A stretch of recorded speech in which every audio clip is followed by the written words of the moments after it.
Good morning welcome to my new video. তো সকালবেলা আজকে গেছিলাম বাজারে, আর এটা হলো আমার কাকার দোকান।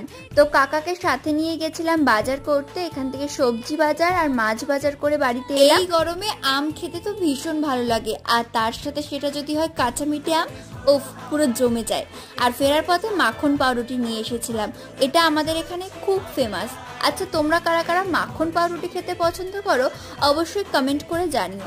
আর আজকে লাঞ্চের মেনুতে ছিল ভাত, তার সাথে ঘ্যাটকোল পাতা বাটা, লেবু, টক ডাল আম দিয়ে, আর তার সাথে কুমড়ো ভাজা আর আলু ভাজা, আর সাথে ছিল পাবদা মাছের ঝাল, যেটা খেতে ভীষণ টেস্টি হয়েছিল। আর দিদি আসার পরে আম নিয়ে এসেছিলাম, সেগুলো দুজন মিলে খাচ্ছিলাম আর গল্প করছিলাম। আর বিয়ে বাড়িতে গেছিলাম ক্যানিংয়ে, তো ওখান থেকে জামরুল এনেছিলাম, তোমাদের দেখিয়েছি। সেই জামরুলগুলো মাখা করেছিলাম, ভীষণ টেস্টি খেতে হয়েছিল। তো এই হলো আজকের মিনি ব্লগ। টাটা।